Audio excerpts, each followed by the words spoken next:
हरे कृष्णा, राधे राधे। कहते हैं अगर पूरी श्रद्धा और विश्वास के साथ पत्थर को भी पूजा जाए तो उसमें भी भगवान का वास हो जाता है। आज की कहानी इसी पर आधारित है। एक राजा ने भगवान कृष्ण का बहुत भव्य और सुंदर मंदिर बनवाया। पूजा के लिए एक पुजारी को भी वहाँ पे लगा दिया। पुजारी जी बड़े भाव से बिहारी जी की सेवा करने लगे। भगवान की पूजा अर्चना और सेवा करते हुए पुजारी जी की उम्र बीत गई। राजा हर रोज एक फूलों की माला सेवक के हाथ भेजा करता था। पुजारी जी वह माला बिहारी जी को पहना देते। जब राजा दर्शन करने आता तो पुजारी जी वह माला बिहारी जी के गले से उतारकर राजा को पहना देते। यह रोज का नियम बन गया था। एक दिन राजा किसी कारणवश मंदिर नहीं आ सका। उसने एक सेवक से कहा, माला लेकर मंदिर जाओ और पुजारी से कहना आज मैं मंदिर नहीं आ पाऊंगा। सेवक ने जाकर वह माला पुजारी जी को दे दी और बता दिया कि आज राजा का इंतजार न करें, और सेवक वापस आ गया और पुजारी ने माला बिहारी जी को पहना दी। फिर उन्हें विचार आया कि आज तक बिहारी जी की चढ़ी माला राजा को ही पहनाता हुआ आ रहा हूँ। कभी यह सौभाग्य मुझे नहीं मिला।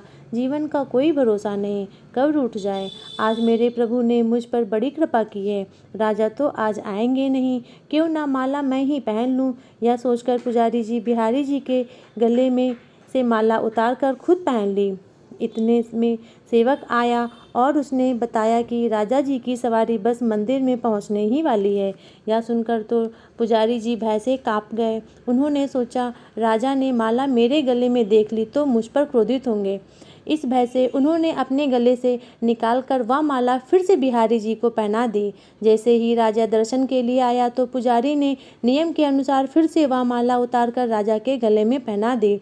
अभी वह माला पहना ही रहे थे तभी राजा को माला में एक सफ़ेद बाल दिखा। राजा जी सारा माजरा समझ गए कि पुजारी ने माला खुद पहन ली थी, फिर निकालकर वापस डाल दी।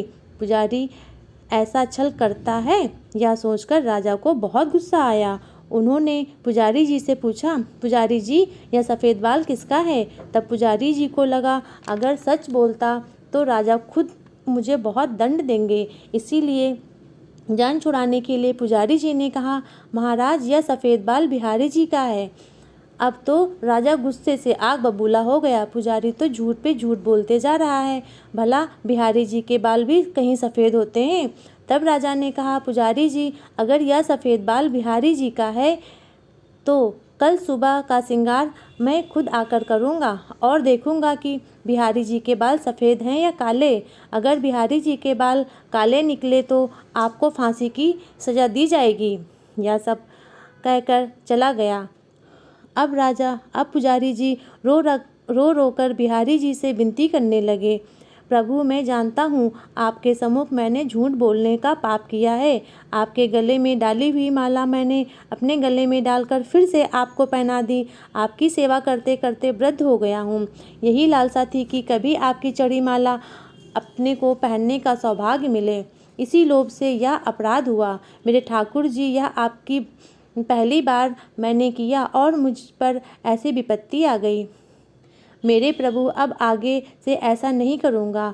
अब आगे से कभी ऐसी कोई गलती नहीं होगी।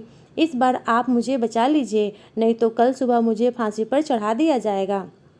पुजारी सारी रात रोते रहे और विनती करते रहे। सुबह होते ही राजा मंदिर में आ गया। उसने कहा, आज प्रभु का श्रृंगार वह स्वयं करेगा। इतना कहकर राजा ने जैसे ही मुकुट हटाया तो वह हैरान रह गया और बिहारी जी के सारे बाल सफ़ेद थे। राजा को लगा पुजारी ने जान बचाने के लिए बिहारी जी के बाल रंग दिए होंगे और गुस्से से तमतमाते हुए उसने बालों की जांच करनी चाहिए कि बाल असली हैं या नकली। तब यह समझने के लिए उसने जैसे ही बिहारी जी के बाल तोड़े, बिहारी जी के सर से खून की धारा बहने लगी।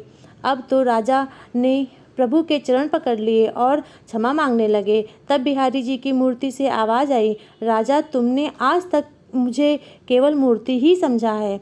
आज से मैं तुम्हारे लिए केवल मूर्ति ही हूँ।